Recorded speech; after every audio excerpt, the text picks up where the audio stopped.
3월 19일 수요일 뉴스송화 온라인 큐티를 시작하겠습니다. 오늘의 큐티인 책 본문은 누가복음 16장 19절부터 31절까지 말씀이고요.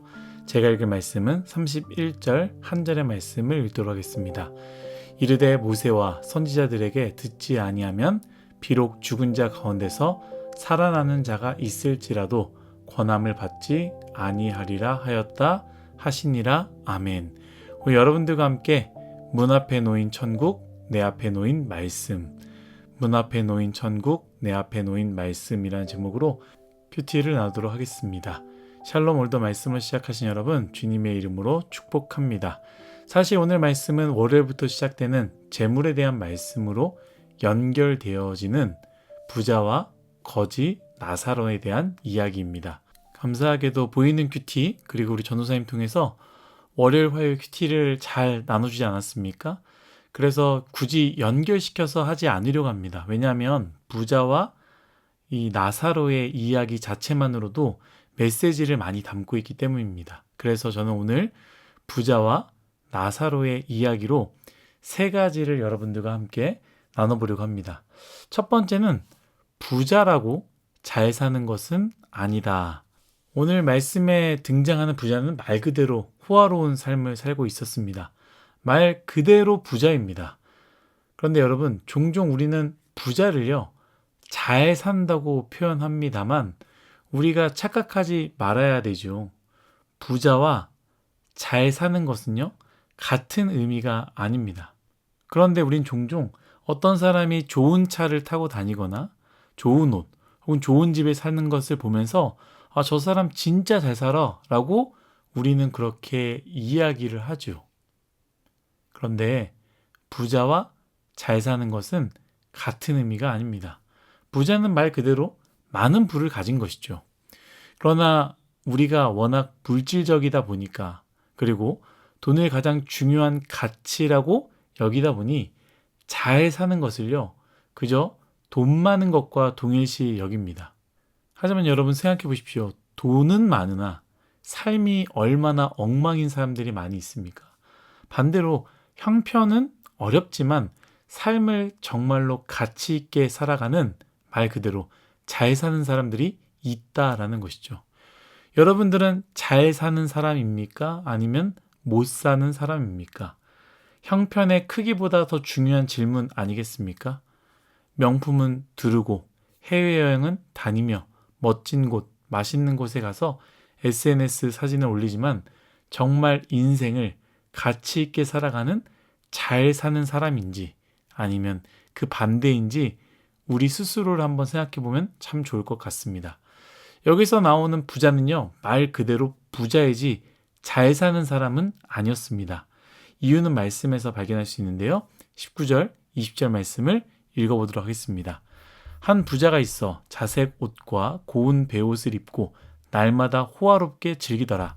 그런데 나사로라 이름하는 한 거지가 헌데투성이로 그의 대문 앞에 버려진 채 아멘.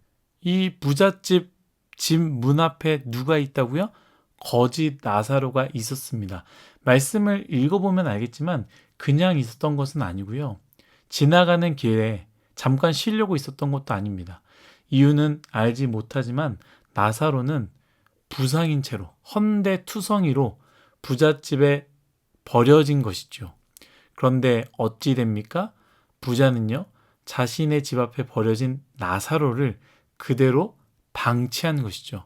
충분히 도와줄 수 있는 부가 있었고 충분히 살릴 수 있는 부가 있었습니다만 그는 그곳에 자신의 부를 사용하지 않는 잘 살지 못하는 그저 부자였던 것입니다.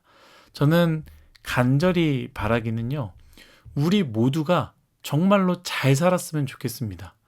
좋은 집, 좋은 차가 아니라 정말로 우리의 삶이 돈을 넘어서 무엇이 귀한지, 무엇이 가치 있는지를 알고 그대로 사는 삶, 그러한 삶을 살기를 예수님의 이름으로 축복합니다. 두 번째는 돈으로도 못 가요 하나님 나라입니다.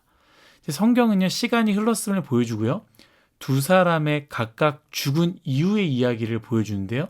22절, 23절 말씀입니다. 이에 그 거지가 죽어 천사들에게 받들려 아브라함의 품에 들어가고 부자도 죽어 장사되매 그가 음부에서 고통 중에 눈을 들어 멀리 아브라함과 그의 품에 있는 나사로를 보고 아멘. 성경은 어떻게 말하고 있습니까? 부자는 음부에서 고통 가운데 있었고 가난한 나사로는 천사를 통해 아브라함의 품에 있었음을 보여주고 있습니다. 음부는 지옥을 의미하는 것이고요. 아브라함의 품은요, 천국을 의미하겠죠. 우리는 이 부분에서 오해할 수 있는데요. 무엇이냐? 부자는 왜 지옥에 간 것인가? 그저 부자는 나사로를 돕지 않았기 때문에 지옥에 간 것인가? 반대로 나사로는 왜 천국에 간 것인가? 그저 가난하기 때문에 천국에 간 것인가? 그렇다면 가난한 것은 선한 것이고 부한 것은 악한 것인가? 보통 우리가 영화를 보면요, 그렇게 묘사되기도 하죠. 또한 실제로 그렇게 극단적으로 생각하는 사람도 있습니다. 여러분, 부자면 다 악합니까? 반대로 가난하면 다 선합니까? 아닙니다. 부자라서 지옥에 간 것도 아니고요. 나사로 또한 그저 가난했기 때문에 천국에 간 것이 아닙니다. 말씀 27절에서부터 29절까지 말씀 보면 알 수 있습니다. 그냥 단순히 부와 가난을 이야기하지 않습니다. 성경을 무엇이라 말하느냐? 이미 말씀을 받았지만 말씀대로 살지 않았고 살지 않았음에 대해서 회개하지 않았기 때문이라고 성경은 말하고 있습니다. 제가 읽도록 하겠습니다. 27절입니다. 이르되 그러면 아버지여 구하노니 나사로를 내 아버지의 집에 보내소서. 내 형제 5이 있으니 그들에게 증언하게 하여 그들로 이 고통받는 곳에 오지 않게 하소서. 아브라함이 이르되 그들에게 모세와 선지자들이 있으니 그들에게 들을지니라. 아멘. 부자는요, 너무 지옥이 고통스러워서 아브라함에게 구합니다. 어떤 간구냐?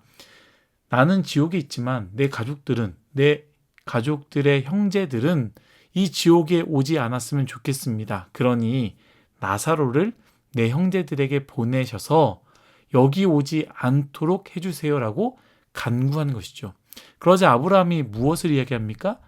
너에게는 이미 말씀이 있다. 성경에서는 모세와 선지자들, 어제 주영 간사님이 말씀하셨죠. 우리 모세와 선지자들이 의미하는 것. 또 변화산 이야기 하시면서 또 이야기하지 않았습니까? 예수님과 모세와 엘리야가 같이 있는 것.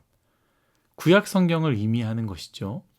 그러니까 이 부자인 너에게는 이미 말씀이 있었지만 너가 그 말씀을 받아들이지 않았고 지금 있는 너희 형제 애들에게도 이미 말씀이 있으니 그 형제들은 그 말씀을 믿으면 된다라고 말하는 것이죠.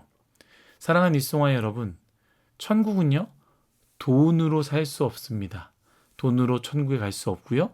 돈으로 천국에 임하지도 않습니다.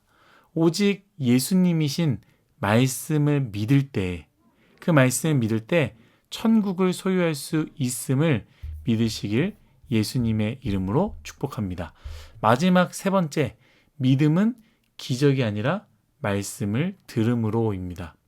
아브라함은 부자가 했던 요청이죠.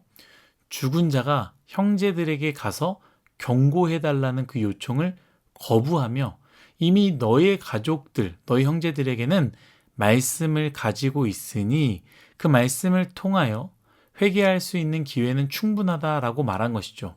그러자 부자는 뭐라고 하느냐? 30절 말씀입니다. 중요한 말씀이죠. 이르되 그렇지 아니하니이다. 아버지 아브라함이여 만일 죽은 자에게서 그들에게 가는 자가 있으면 회개하리이다. 아멘. 부자가 무엇이라 말하느냐? 아닙니다. 그들은 죽은 자가 가야 믿을 것입니다. 죽은 자가 가야 믿고 회개할 것입니다. 말씀이 있지만 그 말씀으로는 회개하지 않을 것입니다. 왜 부자는 그렇게 생각했을까요? 바로 본인의 경험 아니겠습니까? 부자도 마찬가지였습니다. 부자가 부자였기 때문에 지옥에 간 것이 아니라 부자 또한 이미 말씀을 가지고 있었음에도 불구하고 말씀을 듣지 않고 말씀대로 살지 않으며 회개조차 하지 않은 삶, 그 삶의 열매가 무엇입니까? 자신 앞에 가난한 자가 병들어 죽어가고 있지만 자신의 부를 아까워하며 모른 척했던 모습이 그 부자의 평생의 삶의 열매 아니겠습니까? 본인도 그것을 알기에 부자의 생각은 무엇이냐? 나의 형제들 또한 회개하려면 말씀이 아니라 기적이 필요하다라고 생각한 것이죠. 어떤 기적이에요? 죽은 자가 나타나서 회개하라는 초현실적인 사건이 그들에게 일어나야 된다라는 것이죠. 그러나 마지막 아브라함은 이렇게 대답합니다.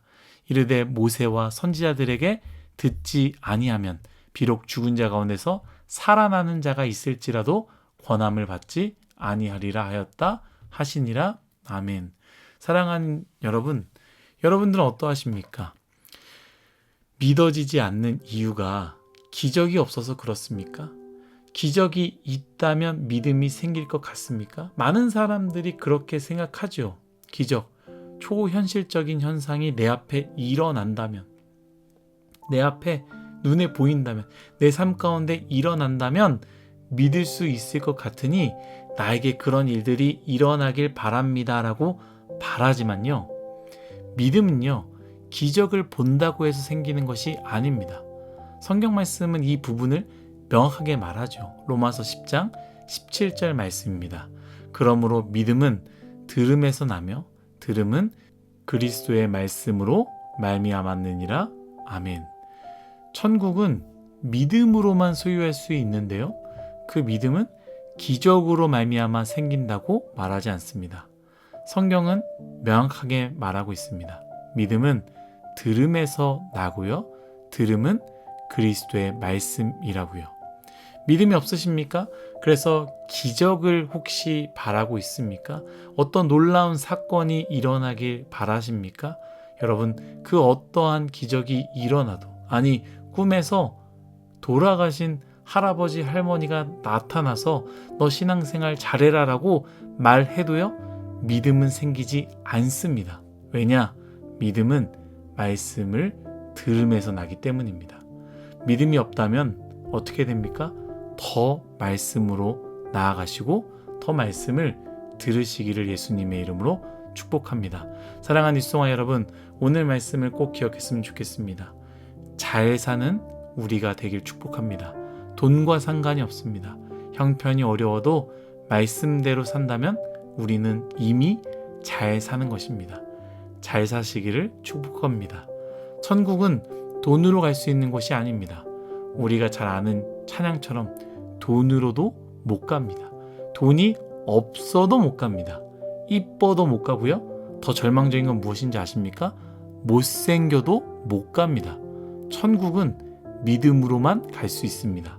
그리고 마지막, 믿음은 기적이 아니라 들음에서 나고 들음은 예수 그리스도의 말씀에서 난다라는 오늘의 말씀을 기억하며 살아내기를 예수님의 이름으로 축복합니다.